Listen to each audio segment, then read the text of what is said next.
Bronxites are canoeing for a cause at this one-of-a-kind water adventure.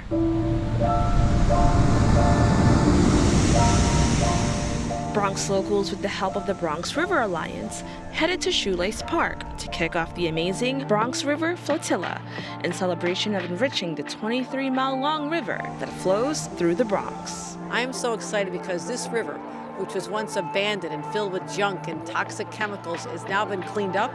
It's beautiful. It's a place that families can come and enjoy. So we're going on the river today. Founded in 2001, the Bronx River Alliance was created by community activists who aim to restore the Bronx River back to its flourishing and resourceful freshwater beginnings. I remember when the Bronx River Alliance actually started formally, they were here. I don't know where the river actually would be this day had it not been for the Bronx River Alliance. The idea was to reclaim it as a recreational and educational and economic resource for the communities through which it flows. Celebrating the future of the Bronx River could not be possible without remembering its past. I remember when I was a child, down by Gun Hill, we used to play by the river, but we never got in the river unless we accidentally fell. So now it's a concerted effort to get in it and embrace it, enjoy it, and love it. When you look at what the Bronx is today, when you look at Hunts Point, when you look at the entire county, you see a different county. You see a developing county. You see a county where you have people that are investing money, people that are investing in parks, people that are environmentally conscious, and people that want to work and help the community that we live in. Not only has it become a safe recreational and educational resource for Bronxites, it has become home once again for wildlife. We're seeing all of the, related wildlife that comes back when we bring back habitats. We're seeing birds, we're seeing beaver, we're seeing lots of aquatic vegetation and wildlife coming back as well. Ending the journey in Hunts Point Riverside Park, Bronxites further connected to nature and one another with health and wellness activities like outdoor yoga. Inhale, lengthen and bend. After 20 years, the mission to restore the river has been completed, and the Bronx River Alliance says their new goal is to keep the river accessible to 1,000 Bronx youth and families to continue the canoeing tradition all summer long. But most importantly, what they're really looking to do is create a consistent effort of growth and education around environmental justice. What we need is the city to hurry up and give over the Bronx House to the Bronx River Alliance in Starlight Park. That is exactly what we need. With a fundraising goal of $65,000, the Bronx River Alliance fundraised over $62,000 thus far. If you're interested, you can donate to the Bronx River Alliance by visiting the website on the screen. Reporting for BronxNet, Kevin Aline. The Great and Glorious Army of the Bronx celebrated the 6th annual reenactment of the historic 1939 annexation of the Marble Hill neighborhood as seen in this photo. We had a bold president named James Lyons, and he brought his driver, he grabbed the Bronx flag, the American flag, and they drove up to Marble Hill and they claimed it. While it never became official, what it did do was place the spotlight on this piece of Manhattan property, now separated by a canal that was built in 1895 to make it easier for ships to pass back and forth from the East River into the Hudson. Marble Hill for a period of time was an island until 1914, when the northernmost part of the East River was filled with 51 acres of landfill, further changing the maps and sparking countless debate and discussions over which borough this neighborhood really belongs to. What we're doing, we're simply annexing Marble Hill to the mainland. Right? So we're basically doing this for you. Okay, you're welcome. All right? You are very welcome. Beginning at Magoo's Pub on East 231st Street in the Kingsbridge section, located directly north of Marble Hill, historian Angel Hernandez informed his troops and anyone who would listen about the journey ahead. See? This is why we do this. When people joke and tell me, hey, you're actually technically from Manhattan, I always rebuff that and say, no, I'm Bronx through and through, it's in my blood. And you can't tell him otherwise. For Anthony Perez, it's crystal clear. And this is just a fun way to say, listen, this is where we're from, and I'm happy to be proud of it and do it in public. People of Marble Hill, gather around, feast your eyes. As neighborhoods around the city are changing rapidly in the face of gentrification, this one, Hernandez says, is one among many around the borough to visit. The Bronx remains the same. It's that working class borough where you can still experience that New York, that metropolitan feeling. For BronxNet, this is Arlene Makoko. The Bronx celebrates the arrival of warm weather and how to go green with Green Feen Organics, a Bronx-based solution for organic waste. This event is our launching event, as well as we are raising funds for our cooperative business. So we want to create the social and environmental awareness to other people who can learn something about how to recycle. Held at the Bronx Brewery, the fundraiser and launch party for Green Feen was an engagement around the idea of rethinking what waste is. Through community partnerships, the organization teaches New York City businesses, residents, and students how to recycle. Our relationship to the earth and our relationship to trash basically means that there isn't a way, we throw it away. So what we're trying to help people do is reestablish what it means to have a connection with nature and Mother Earth, which will then allow them to be able to be a little bit more responsible and conscious of how they waste items and throw them away. Green Feen, using a composting and green technology to turn food scraps into soil and energy, is creating a greener and healthier Bronx. For more information about how you can go green, you can visit www.greenfeen.org. Reporting for BronxNet, Ashley Tiffany. 3, 2, 1, let's go! Cinco de Mayo weekend was kicked off in style as an estimated 2,000 runners participated in the Run the Bronx 2019 community race. Participants of the 5K run, 10K run, and 2-mile walk started the race from the renowned University Heights campus of Bronx Community College and continued their run along a stretch of the Grand Concourse and back. We spoke with several running groups who shared their love for the event and encouraged people of all ages and levels of experience to join them. This is really a community race, and it's grown over the years, and it's just showing how much the Bronx is growing as far as getting in shape, staying fitness, and being aware of their health. It's about just getting everyone out there, getting everyone to have lead and live active lifestyles through the generations. So this is important as a movement. This is a movement. You see it all around. I love this race. This is a great community race. The race's 41 years in existence speaks not only to the longevity of a proud tradition at BCC, but to the unquestioned impact of the school's first president, the late Dr. Roscoe Brown, who was a Tuskegee Airman fighter pilot during World War II and one of the founders of this event. His son, Dennis Brown, continues his father's legacy as an active participant of the race and promoter of health and fitness. I shopped the idea with a running film to Roscoe, why don't you do a race around the college? And at that point he said, maybe we can do better than that and something bigger. And look what happened. The message of growth and community wellness was co-signed by President of Bronx Community College, Dr. Thomas Isakanegbe, and one of the founders of the race, Joseph Ramos, both projecting an even bigger turnout for next year's Bronx Run. Look at the people here, really. It's just the love for running and the love for fitness.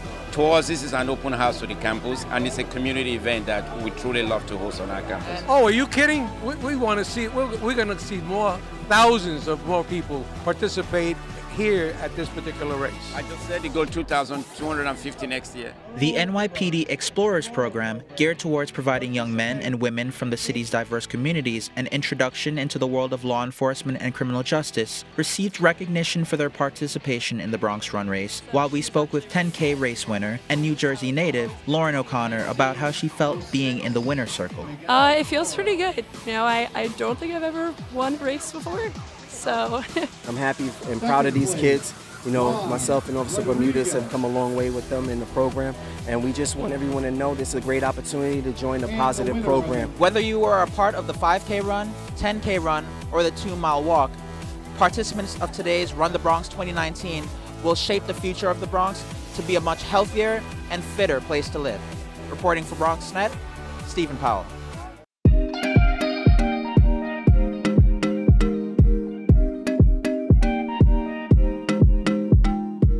It's influenced my whole life. I'm from the Bronx, you know, birthplace of hip hop. Fat Joe, Funkmaster Flex, George Lamond, Hector Tricoche, and other local Bronx artists gathered together on a stage in Mosholu Parkway to wrap up Bronx Week with the grand finale concert. Bronx Borough President Ruben Diaz Jr. led the festivities and even joined the artists on stage. It's been an amazing 10 days, and this is the way it should be. We need to celebrate who we are, where we're at, and where we're going. Before hitting the stage to perform for thousands of eagerly waiting Bronxites, Fat Joe celebrated the people who helped him on his road to success as he embraced Cool DJ Red Alert, a former disc jockey on 98.7 Kiss FM. He saved my life. How did he save your life? I was at the Apollo Theater amateur night. I was in a contest, and I won, and he said, yo, you got any music? I'll play it for you on the radio. Then he played it, and that song became my first single, Flojo, and went #1 in America. He saved my life. You gotta share the wealth, you gotta share the experience, you gotta share it all, because that's what we do in hip-hop culture. Concert attendee and founder of Fever Records, Sal Abatello, reminisced on the artist who jump-started their careers at his dance club, Disco Fever, which was located in the South Bronx. And then I opened up another Fever on Tremont Webster in 1992.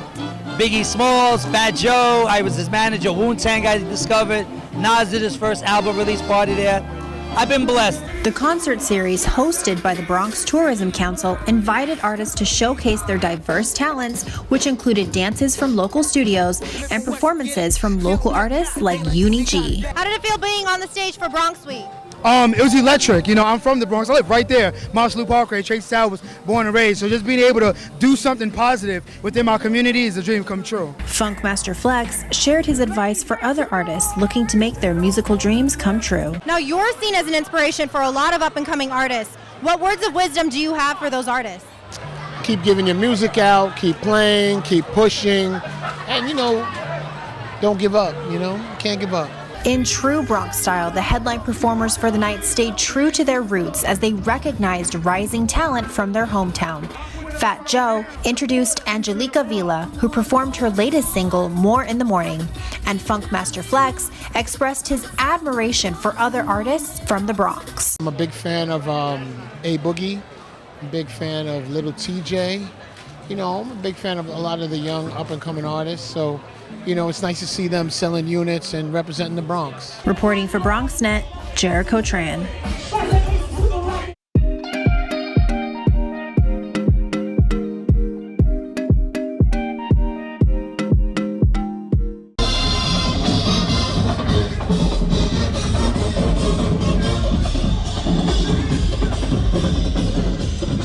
Bronx Week 2019 comes to a close with the Bronx Day Parade to celebrate local Bronx organizations and community members. It was fun, but I was kind of nervous, and it's hard to keep up because you're walking, but we got it. We're the Cool Reds. The march was led by Bronx Borough President Ruben Diaz Jr. and the Bronx ROTC programs. Marching bands and performers were also featured at the event. This is my district, the 80th Assembly District, so I take pride in showing my Bronx pride and, welcoming everybody to come for this parade and, loving what we do. This is, such a good time of year, weather-wise, of course, but the last 2 weeks have been filled with highlights and events and appreciation. It's a beautiful day as we conclude Bronx Week. We're out here marching down Mosholu Parkway, feeling Bronx strong with a lot of Bronx love. I say to everyone all the time, people pay attention to people who participating in the Bronx activities, making sure your neighborhood is clean, it stays strong, it's vibrant, it's way to go. And the grand finale concert on Mosholu Parkway, featuring up-and-coming Bronx-based artists, Funkmaster Flex, and hip-hop recording artist, Fat Joe.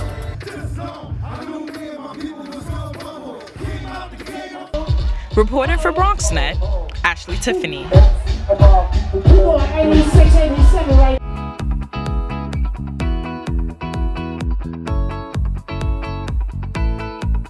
Bronx Week is coming to an end, and the closing festivities are starting here at the Bronx County Building for the induction of the honorees into the Bronx Walk of Fame. The reason why they're inductees is because A, they're from the Bronx, B, they have mastered their craft.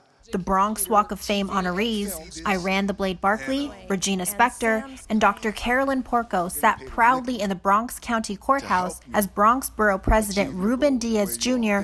elaborated on the importance of each of their accomplishments. That's the greatest thing that I feel that I accomplished besides beating Tommy Hearns. Iran the Blade Barkley held world championships in 3 weight classes, including the WBC middleweight title from 1988 to 1989, the IBF superweight title from 1992 to 1993, and the WBA light heavyweight title in 1992. He won 43 fights out of the 63 in his career. Got knocked down, but never got knocked out. That's who we are as Bronxites. After the induction ceremony, the honorees headed outside to unveil their plaques on the Bronx Walk of Fame. I was so amazed and surprised and touched.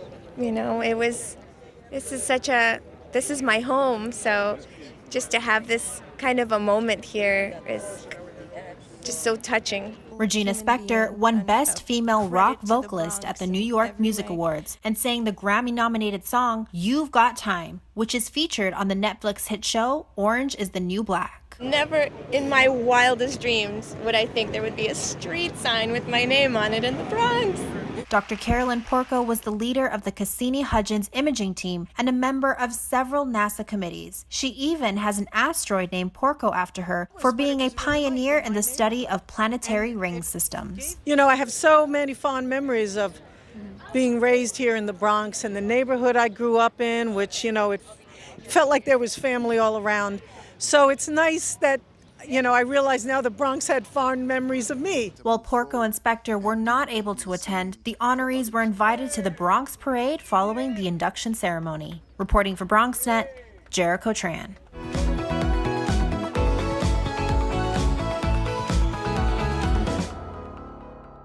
The 2019 Bronx Week has come to a close, and now we're at the finale weekend, starting with the annual Bronx Ball. Let's go talk to some honorees.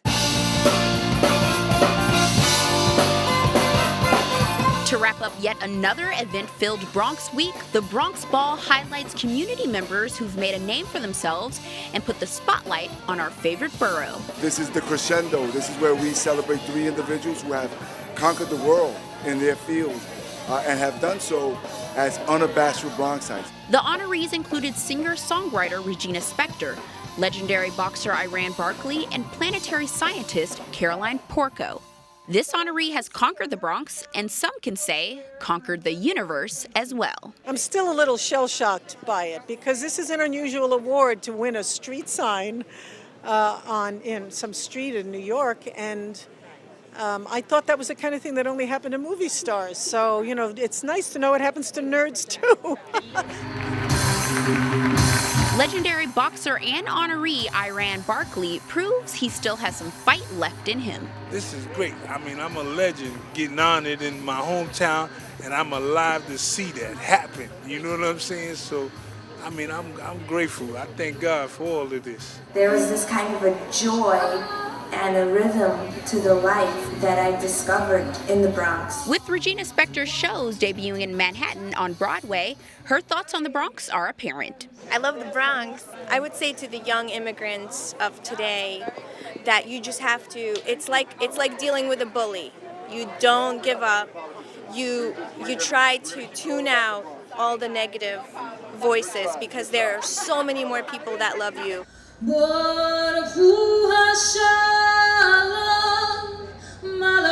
The entire program is available on our website at bronxnet.org.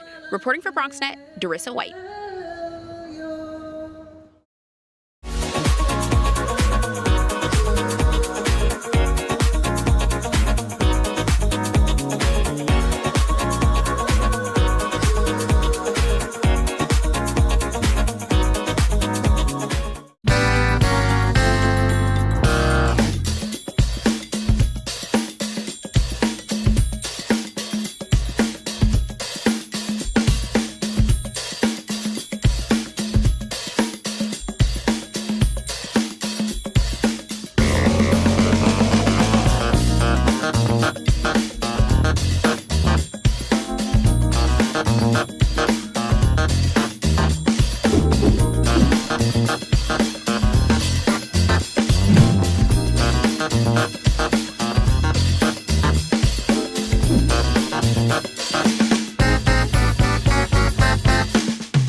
We built a media network for you.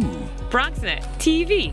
Come learn in your new state-of-the-art studios at Lehman College. At Mercy College. And coming soon to the South Bronx in the Hub. Inspire with your stories, culture, history. Your Bronx on BronxNet. Engage with us. Connect with us at your channels and at bronxnet.tv. Learn, engage, inspire. BronxNet TV. From the Bronx to the world. BronxNet.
From the north to the south to the west to the east, we are expanding our services and upgrading technology at Lehman College.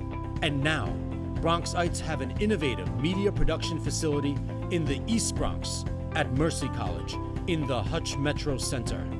The windows on the East Bronx studio, a state-of-the-art control room, media labs for production and training, and other media-capable spaces.